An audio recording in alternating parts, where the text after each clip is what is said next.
안녕하세요. 작은기업 사장의 도서관의 이국섭 작가입니다. 경영은 결국 사람이 하는 일이다 라는 말이 있습니다. 그래서 오늘 준비한 책은 승자의 안목이라는 책을 가지고 왔습니다. 고전의 지혜와 비즈니스 현장에서 옛날 세상과 옛날 사람들을 만나서 그들에 대한 가치를 읽고 배우기에 아주 좋은 책이라 생각이 들어서 가져왔습니다. 이 책에서 펼쳐지는 주된 내용은 기회를 성과로 만든 승자들의 안목 5가지를 자세하게 구체화시킨 책이라 생각이 들고, 고전과 비즈니스 현장을 종횡무진 오가면서 역사의 승자들과 경영의 대가의 통찰력을 담아낸 경제 경영세에 관한 그런 책입니다.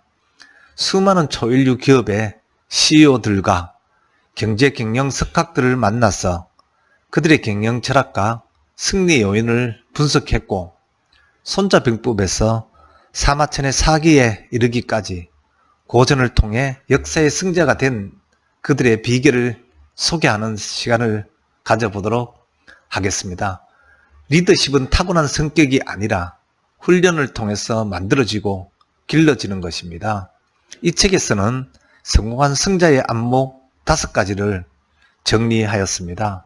비난과 반대에도 할 일은 하는 결행, 멈춰야 할 때, 나아가야 할 때, 돌아봐야 할 때를 아는 순리, 그 사람이 먼저 나를 찾게 하는 승자의 용인술, 인덕, 흐름을 읽고 판을 주도하는 혁신, 한 사람의 똑똑함보다 10사람의 어리석음을 조합해서 함께하는 공유가 이 책 속에 담겨져 있습니다. 제 경험으로 봤을 때 이 5가지는 스스로가 연마하고 발휘해야 할 리더십의 아주 중요한 덕목이라고 판단이 됩니다. 대륙을 제패한 제왕들을 보거나 세계적인 기업을 이끈 경영자들을 보게 되면 그들의 승리 속에는 남다른 안목이 정말 중요하게 자리하고 있었던 것을 알 수 있습니다. 한 나라의 유방과 삼국지의 조종, 그리고 오늘날의 삼성그룹의 이병철 회장과 애플의 스티브 잡스에 이르기까지 시대와 환경은 서로 달랐지만 자신의 일에서 성공을 이룬 사람들의 뒤에는 공통된 메시지가 있었던 것입니다. 바로 그것은 끊임없는 배움과 노력을 통해 탁월한 안목을 갖추어야 된다라는 것입니다. 위기를 기회로, 기회를 성과로 변화시킨 이들의 탁월한 안목을 여러분과 함께 이 책을 통해서 공부를 같이 해보도록 하겠습니다. 또한 이런 것들을 자신의 자리에서 또 내가 속한 조직에서 적용할 수 있도록 실천해 보는 것도 아주 좋을 것 같습니다.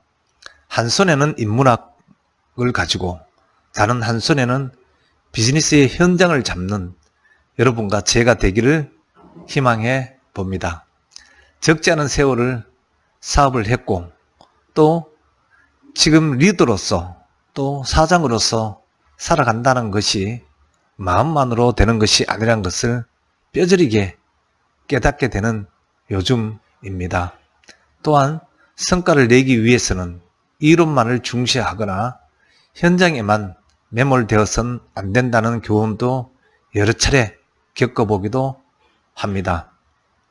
옛 현인들이 삶과 공부를 일치시키려고 노력한 것처럼 말단 직장인들부터 기업의 오너까지도 자신의 자리값, 즉 몸값을 하기 위해서는 한 손에는 이론을 들고 또 다른 한 손에는 현장을 쥐고 끊임없이 자신을 업그레이드 해야만 한다는 사실은 정말 가슴에 새겨야 할 그런 부분이라고 보여집니다.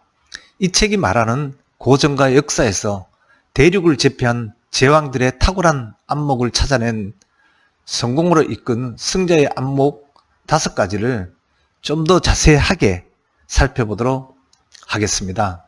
우선은 결행입니다. 모두를 만족시킬 선택은 없습니다. 뛰어난 조직 뒤에는 항상 욕을 먹는 리더가 있었던 것입니다. 반대와 비난에도 할 일은 해야 하는 것입니다. 악으로 선을 지켜라. 구멍가게에도 명분이 필요하다. 물 들어올 때 배 띄워라 같은 내용들이 특히 제 가슴에 와 닿았습니다. 그 다음으로는 순리입니다. 기회를 빨리 잡지 못한다고 해서 안달할 필요는 없습니다. 자신을 다스릴 줄 아는 사람에게는 기회는 반드시 찾아오게 마련입니다. 중요한 얘기를 들어보면 기다리는 것도 실력이다. 호랑이 등에서 살아남는 법. 성공은 웃는 얼굴을 아주 좋아한다. 다음으로는 인덕입니다. 리더는 슈퍼맨이 아닙니다.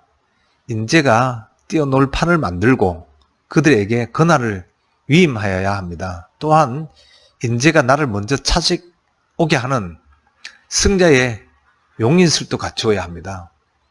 기감으로 새겨야 할 부분은 믿지 못하면 쓰지 말고 믿었으면 맡겨라. 부하와 경쟁하지 마라. 능력을 요구하라. 그러나 동기부터 부여하라. 그 다음으로는 혁신입니다. 모든 일에 대하여 됐다 싶을 때 다시 한 번 더 점검을 하십시오. 위기는 도둑처럼 찾아옵니다. 끊임없는 변화를 통해 흐름을 읽고 판을 주도하는 법을 아셔야 합니다. 대표적인 내용은 기업에도 영혼이 있다. 강한 조직은 시스템으로 움직인다. 운명을 함께 할 2인자가 있는가? 입니다. 그리고 마지막으로는 공유입니다. 멀리 가려면 함께 가야 합니다. 비전을 공유하고 성과를 나누면 조직의 충성도는 높아질 수밖에 없습니다. 한 사람의 똑똑함보다 10사람의 어리석음을 조합해서 함께하는 것이 좋습니다. 즉 사람을 앞세워라. 그리고 결실을 나누는 333 분배 법칙, 일하면서 행복해야 한다 정도의 내용들이 저는 아주 좋았던 것 같습니다. 지금 우리는 역사의 그 어느 때보다도 변화가 빠르고 어렵고 힘든 시기에 살아가고 있습니다. 다양한 집단 간의 갈등이 새롭게 생겨나고 사회를 바라보는 바람직한 인식을 갖지 못해서 사회에 큰 문제를 만들기도 합니다. 그리고 공부를 하고 독서를 하지 않아도, 그리고 깊게 생각하지 않아도 요즘은 보고 듣고 즐길 수 있는 요소들이 많이 생겨남으로써 점점 많은 사람들이 생각하는 힘을 잃어가는 것 같다고 저는 생각이 들고, 이런 현실이 너무나 안타깝기도 합니다. 행동과 말의 기반이 되는 생각에 오류가 생기게 되면 인간관계에서든 사회 질서 속에서든 크고 작은 문제들이 계속 발생하게 됩니다. 결국 갈등의 원인은 공감의 결여에서 오고, 공감의 결핍은 생각과 무지, 즉 배우려고 하지 않는 마음에서 온다고 저는 생각이 들고, 이 책의 소개를 통해 독서를 하고 새로운 것을 받아들이고 배움으로써 생각의 범위를 넓혀가는 그런 계기가 되기를 저는 바라고, 여러분과 제가 그렇게 되기를 희망하면서 오늘 1부 순서는 마치고 다음 시간에 2부에서는 책 속의 내용을 좀 더 자세히 들어가서 말씀드리도록 하겠습니다. 고맙습니다. 다음 시간에 뵙도록 하겠습니다.